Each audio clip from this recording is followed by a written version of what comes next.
For the past year, the World Economic Forum has been linking social entrepreneurs with investors and multinationals for impact to make progress for the Sustainable Development Goals. You're listening to the Business Extra podcast coming from the National in Abu Dhabi. I'm Mustafa Alrawi, Assistant Editor-in-Chief.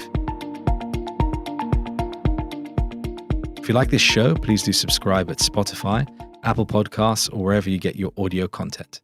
With me is Kelsey Warner, the National's Future Editor and co-host. How are you, Kelsey? Hi, Mustafa. I'm well. So we're talking about the World Economic Forum, sustainable development, social impact, entrepreneurs, $100 million. A lot of buzzwords, but it feels like action and grassroots efforts married to real corporate social responsibility in a way that is unique, is useful.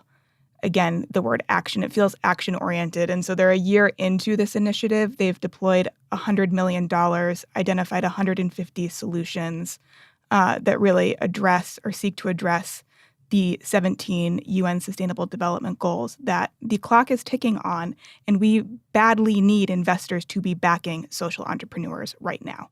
So the program is called UpLink, and it's run by John Dutton at the World Economic Forum. And on Monday at the Sustainable Development Impact Summit, they had a kind of session to cover what the last year has been like with both entrepreneurs, multinationals, and investors.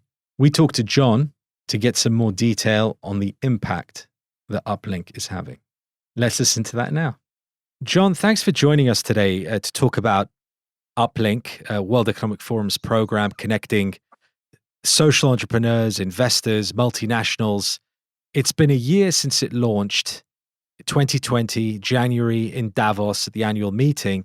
I was there, I think, for one of your programs, which is the Trillion Trees program. But the world has changed remarkably in the year since. So I don't know, maybe you can give us a bit of an overview on how the program has been and some of the highlights. Yeah, thank you, Mustafa. And it's a pleasure to be with the National and the audience that you guys have today. On our side, it's been, in fact, maybe a blessing in disguise. I think the work of UpLink in some ways has really been catapulted by the move to digital and virtual over the last year and a half. Of course, we wouldn't wish for any of the pandemic to have happened, but it has created an environment where the digital ways in which we can connect people is so much more important. And in fact, in some ways, is going to be supporting an entrepreneur who probably shouldn't hop on a plane and fly across the world to make a pitch to an investor. And for us, UpLink has been really the forum's answer to how can innovation accelerate the pursuit of the 2030 global goals. We believe strongly that there was a gap out there for trying to democratize access for entrepreneurs across the world who are looking to create real impact. And the platform has really progressed tremendously over that year and a half. We launched our first innovation challenge, and we really organize a lot of the platform's activities around challenges. How can we create problem statements linked to the SDGs and attract entrepreneurs who can share their solutions, share their company's efforts to respond to that challenge. And so the innovation challenge is what we've used as a mechanism to source the top entrepreneurs onto the platform. We've run now around almost 30 innovation challenges since the spring of 2020, and have been able to bring onto the platform 2,500 entrepreneurs. The competitions we've run, the selection processes have produced 150 vetted, tested, recognized top innovators. And we've been running programs and providing visibility to support those entrepreneurs. And so it's been really exciting to see how the platform has grown. We've just passed 30,000 users over the last week and a half. And we're looking to develop the platform in a way that provides more and more touch points between the key stakeholders in the innovator ecosystem. So that's been a little bit of a snapshot, perhaps, of our progress over this time. John, there's 9 years to meet the UN's 17 Sustainable Development Goals. Can you talk a bit about how you're laying out these challenges what the urgency is and some examples of who's engaging on these challenges and what the platform actually looks like when somebody goes about engaging? Sure, a whole interesting set of questions there. Well, let me start with what the platform looks like. So the platform is really organized around four main personas, and the most important one has really been the entrepreneur. So when you go into the platform, everybody's invited. It's free, open to anyone, and we ask you to kind of fill out more about your profile. And once you've done that, once you've shared your interests, shared the type of role that you have, the platform comes to life in different ways. The entrepreneur is the key one, where we're looking to understand what their company is all about, and then suggest to them innovation challenges that they could provide a response to. And so we do a lot of the work on the platform is around drawing the attention for entrepreneurs to visit those different challenges and suggest where they could be best suited to respond to it. The other personas are the investors, the experts, and the actual kind of problem owners, the people that are funding or supporting the innovation challenges themselves. Our experts and investors, we're looking to suggest solutions, suggest companies that they should peruse and figure out whether they can provide some help to those entrepreneurs, or they could actually evaluate and review them. And we have a set of top experts and investors that we engage in each of evaluation process and each innovation challenge to actually see what the fit is with the problems that have been set aside, and give a ranking of which entrepreneurs are the best fit for that challenge. We're looking across three main dimensions: the business model. So is the entrepreneur financially sustainable and have kind of a pathway for growth? What is the impact model that they have? And in some cases, also, it's important to have a bit of a scientific aspect. And so those are some of the ways in which we're really trying to evaluate and assess against some of the SDG indicators, how much progress each entrepreneur is making, and what is their trajectory to scale that impact. That's the big picture. But then on the ground, what are the examples? So we started off with our work around the oceans, and the oceans has been one of those ecosystems that touches on many different SDGs.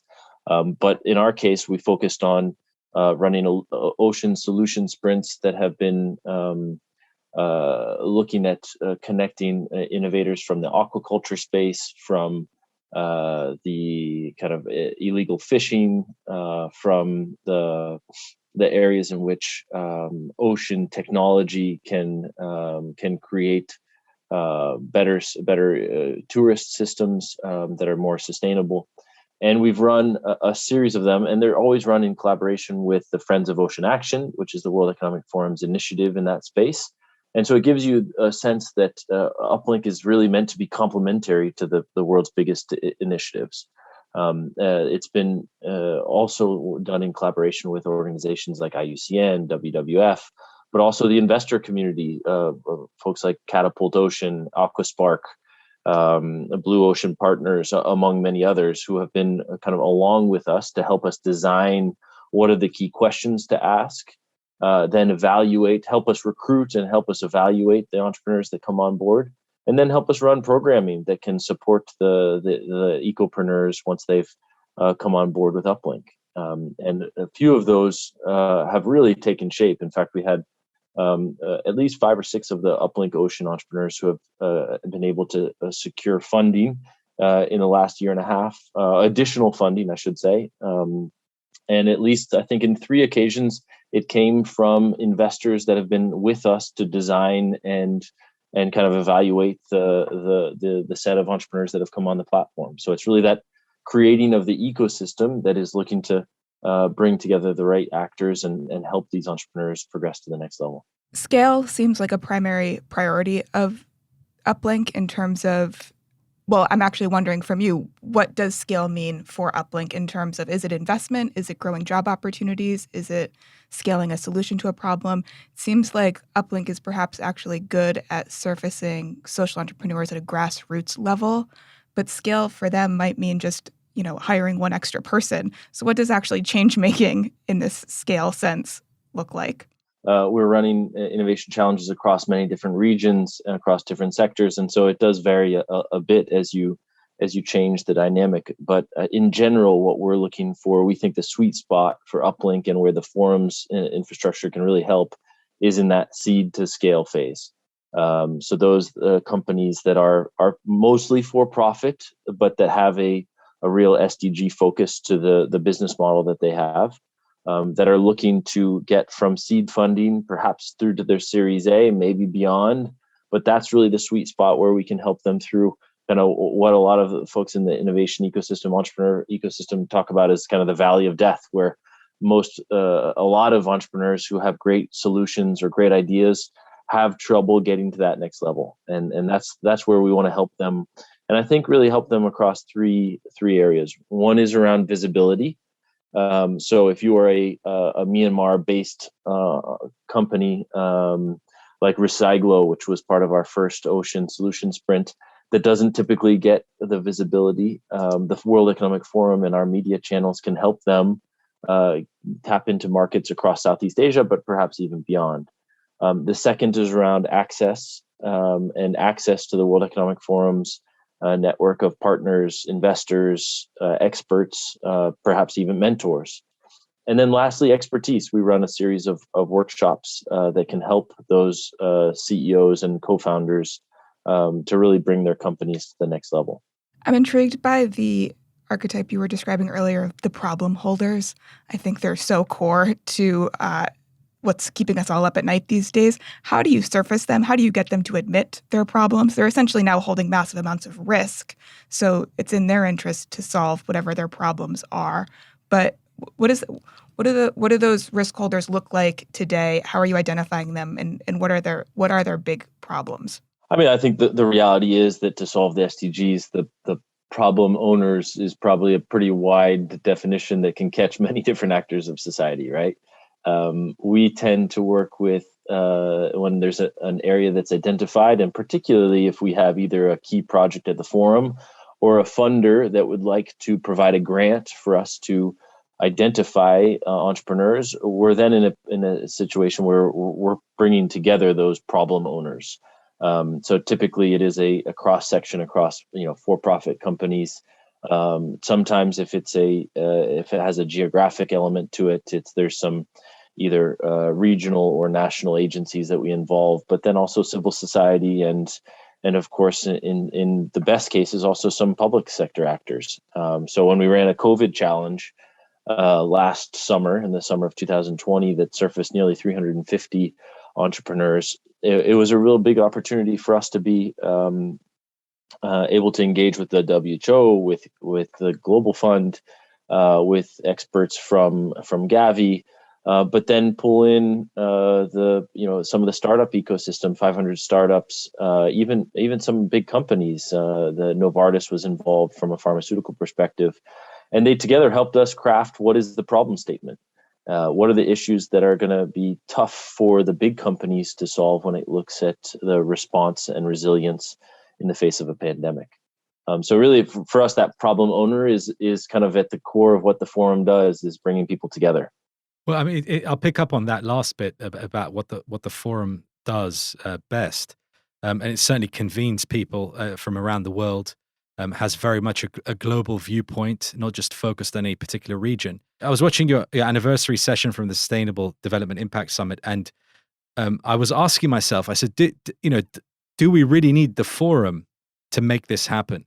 And then two things struck me during the session. One was the Deloitte chief executive that's announcing its own education program. He said we couldn't have found the entrepreneurs to work with without UpLink. And then I heard the testimonial from one of the entrepreneurs who basically, was saying that this is how I got in front of Deloitte, Salesforce, other investors. So, I mean, how have you seen it in the last year? Has it felt like you're putting together something that was needed and couldn't have happened otherwise without the forum being involved? Since we started UpLink, we've been aware of, and in some cases collaborating with lots of different incubators and open innovation platforms. We're a big fan of tons of them out there, but just to name a few: on Unreasonable Group, MIT Solve, OpenIDEO, and they all have really interesting roles to play. I think for the World Economic Forum and for UpLink, what we're trying to do, which we think is different, is trying to really get across the different geographies to embrace this spirit of seeking out the underrepresented communities and helping surface innovations that wouldn't otherwise find the light of day. And I think the forum's unique ability to do that is kind of on a couple different things. One is we think the platform itself has become a world-class tool, especially having entities like Salesforce that's providing the technology, and Deloitte, which is helping us implement that technology, has created a tool which makes it easy and fun for both entrepreneurs, investors, and experts to help us evaluate these solutions. But the forum's reach through the digital media platform is also one of the things that helps us attain that access that I think many other platforms wouldn't be able to do so. And then once we have them on board, once we've identified them, we're really excited about this chance to bring together in a neutral way the types of investors that would perhaps normally be competing for the investments. And that's been, I think, a really fun part of the process. The more we've spoken to investors, especially in some of the niche SDG areas, you find that they need one another. They're looking for co-investors. And if they can find a platform on which we are offering them kind of that neutral access, there can be a lot of collaboration that's done within them. And hopefully, if we can do this right over the coming years, really tip the balances towards the more mainstream investors to take a chance on some of these amazing solutions that are in emerging markets, and that there might be some perceived risk, but where the forum's, let's say, big initiatives like 1T.org, like the Global Plastic Action Partnership, who have on-the-ground activities in the countries and regions, can help with some of the de-risking from a non-financial perspective. And if we can then also bring together the actors on the financial side, then we think we can make a big dent in the funding gap that's also at play for these entrepreneurs. John Dutton from the World Economic Forum, thanks so much for talking to us today. It has been my pleasure. Kelsey Warner, thanks so much. Thank you. Thank you for listening. All that remains to thank our production team, Arthur Edison, Aisha Khan. Do join us again next time.